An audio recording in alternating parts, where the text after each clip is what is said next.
Seems the tragedy in Colorado is igniting a rash of hoaxes and bomb scares across the state and the country.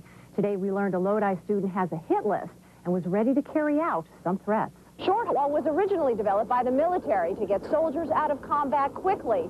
Firefighters have now adapted this technology to reach people whose lives are in immediate danger. This C-5 cargo aircraft can hold up to 100 VW bugs or 10 Greyhound buses. But today, this aircraft held the lives and the hearts of 40 airmen returning home. At Travis Air Force Base, I'm Lisa Carton for the 10 o'clock news. Just a few words of caution for motorists if you're heading this way up over I-80 tonight or tomorrow. There are no chain requirements, but be careful of that black ice. And remember, it is cold up here, so if you're driving, take precautions. For us, this long holiday weekend is about celebration and getting away, whether it's camping at Lake Tahoe or barbecuing along the American River. As you can see, Interstate 80 is moving rather smoothly at this hour. The family of 13-year-old James Faasisila tried to come to terms today with what they hoped and prayed they never would hear. Their son has died, possibly the victim of a homicide. Worst nightmare you could ever imagine, losing your mother, losing your child. I ever wish this upon nobody. In my mind, I lost my son. That's all I was thinking about. I'm never going to see him again. Faasisila was last seen in Hayward Monday at a grandparent's house and then just seemed to vanish. 4 days later, his body was found wrapped in a blanket in this homeless encampment. This is where 13-year-old James was found, near these railroad tracks by his house. His family reported him missing the night he disappeared, and they're saying Hayward police didn't treat his disappearance as a top priority. I'm sure if this was a wealthy family, I think the way the authorities would have handled this, they would have been speedier about it. You know, taking it a little more serious. Hayward police aren't talking today, but in a press conference last night, defended their handling of the case. They say they didn't drag their feet. Yeah, over here. There it is. Today, Derek and Betty Francyk searched the area where James was found, looking for clues and for some closure. All that was left at the seemingly abandoned area is police tape. Father and Mother's nickname for him was Apple. He was the apple of their eye, and all of ours. His little face just light up like a bright little shiny apple. These railroad tracks sit adjacent to a neighborhood filled with children. These young people say they play in this area a lot and use it as a shortcut home. Today, a short stretch along these tracks is filled with notes of love to James, including this letter from a mother of 3. It reads, "Our hearts go out to this grieving family." In Hayward, I'm Lisa Carton for the 10 o'clock news.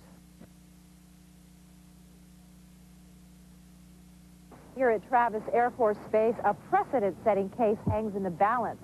The United States Armed Forces has given a first-class airman an order to take a potentially life-saving vaccination, but he has refused that order, and now he may be facing a court-martial. For Jeffrey Bettendorf, family comes first. Next, his military career. For 7 years, he has demonstrated a willingness to put his life and limb on the line for his flag and his country. I want to be there for my family when I'm 70 years old. I don't want to be in a hospital, and I feel I don't want to take that chance. It's not worth it to me. But he says one risk demanded by the military is too great, the anthrax vaccine. I don't have a problem following orders. That's not a problem. It's just this one's a big risk. He fears the long-term effects of the vaccine have not been adequately tested. Anthrax has been ordered for 2.4 million members of the U.S. Armed Forces. Bettendorf has flatly refused his commanding officer's order that he submit to an anthrax vaccination. He has refused to comply with these lawful orders. That is a serious breach in the United States military. As a result, the Travis Air Force Base airman has been reduced in rank, ordered to serve 45 days extra duty, and faces a summary court-martial February 1st that could land him in jail for 30 days. Airman Bettendorf strongly believes that the anthrax vaccination is an unacceptable risk for any military member to be taken. And Bettendorf believes it to the point that he is willing to suffer whatever consequence the government decides. He had hoped for a general discharge, but it appears the government won't let that happen. Apparently the government wants to make an example out of Airman Bettendorf. I think they want him to go to jail. This dedicated family man has carefully thought through his decision. And I have talked to medical professionals, scientists, that they don't recommend taking the shot. Bettendorf clearly realizes he is disobeying orders. Bottom line is I'm not going to take it. Bottom line, you heard him. Him and his family are committed to his decision. Bettendorf just feels this is not a lawful order, and he's prepared for the consequences, and those may be the end of his military career. He'll earn his punishment for disobeying those orders Monday. To the Batcave. You remember these caped crusaders who lived in the infamous Batcave? Well, their alter egos are these furry friends. They don't live in a cave. They're hanging out under this Sacramento bridge. It's the perfect bat environment. We have probably the most significant bat colony in the Central Valley living under this bridge. We have an estimated 40,000 individuals. The bat condos have worked out well for the flying mammals and local farmers. Their pesticide bills are cut in half during the summer. These guys eat insects. That's all they eat. We've got 40,000 bats, so they're eating about 1,000 pounds of insects every single night.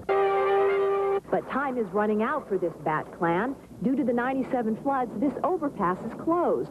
Sacramento County wants to replace the wooden bat-friendly span at the Mokelumne River with a concrete structure. The county is in the process of beginning to design it. $7 million is what the estimated price at this point is. If we don't take measures to make sure that the new bridge has bat habitat as well as adding additional bat habitat in the outlying areas, that we could lose this colony. And the county and environmentalists are working together to create a new span for the migratory bats to call home during summer. Admittedly, it's a little creepy under here, but not if you're a bat. Did you know that bats can actually see? They don't get tangled in your hair, and according to experts, bats just don't attack humans. They're very private. They're more afraid of you than you should be of them, and they need our protection.